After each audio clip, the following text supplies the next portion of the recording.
অনেকের মনে একটি প্রশ্ন থাকে, ড্রয়িং কিভাবে করে, ড্রয়িং করা কি অনেক কঠিন? আমি কি নিজে ড্রয়িং করতে পারবো? এক্সপার্টদের মতো কি আমার ড্রয়িংটা হবে?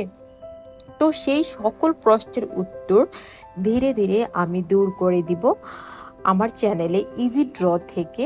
কঠিনতম যত ড্র আছে ইনশাল্লাহ প্রত্যেকটি ভিডিও ধাপে ধাপে আসতে থাকবে এখন থেকে। তো প্রতিটি ভিডিও দেখতে চাইলে এবং ড্র শিখতে চাইলে অবশ্যই আমার চ্যানেল বা পেজটিকে ফলো দিয়ে রাখতে হবে।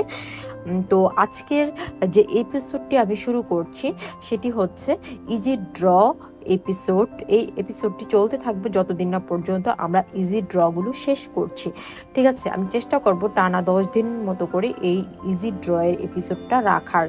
তো hello everyone, this is Risha from Risha's creation. আজকে আমরা ড্র করব একটি আপেল। হ্যাঁ, আমরা একটা আপেল ড্র করব এবং সেটা স্কেচ করব। তাই প্রথমে আমরা একটি লাভ শেপের মতো করে বাস্তবের আপেলের মতো একটি আপেল ড্র করে নিব। লাভ শেপের মতোই দেখতে অনেকটা আপেল, কিন্তু নিচের দিকটা একটু ঢেউ করে বাঁকা করে দেয়া আছে। তো এভাবে করে আমরা আপেলটা আঁকা শেষ করব এবং আপেলের যে মূল আর পাতা রয়েছে সেটা একটু সিম্পল ভাবে দিয়ে দিব দেখতে, তাহলে বাস্তবের আপেলের মতো লাগবে। এবার অলমোস্ট আমাদের আপেলটা আঁকা ডান। এবার আমরা আপেলটাকে স্কেচ করব। তো স্কেচ করতে গেলে অবশ্যই আমি আগের ভিডিওতেও বলেছি যে লাইট ডিপের ব্যাপারটা কিন্তু খুব ভালোভাবে খেয়াল রাখতে হবে।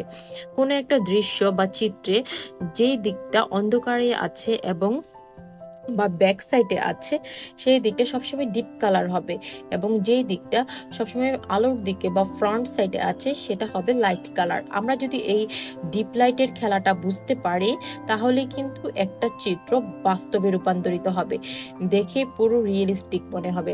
তো এভাবে করে আমাদের স্কেচটা কমপ্লিট করতে হবে। স্কেচটা করার পর যেহেতু আমি আমার হাতের যে পেন্সিলটা রয়েছে এটা হচ্ছে 6B পেন্সিল, এই পেন্সিলে স্কেচটা খুব ভালো আসে।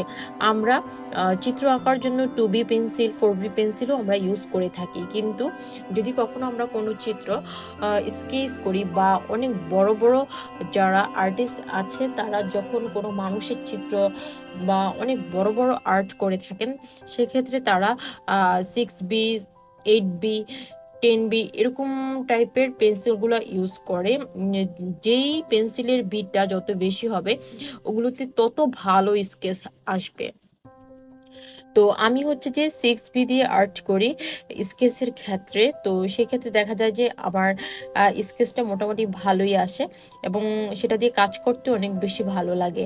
তারপর স্কেচ করার পর সেটা আমি সুন্দর করে আঙুল দিয়ে ব্লেন্ড করে দিয়েছি। দেখেন কি সুন্দর লাগছে। This is the final look my apple. অনেক বেশি সুন্দর লাগছে এবং বাস্তব মনে হচ্ছে। তো আজকের ভিডিওটা এই পর্যন্ত। See you soon, by.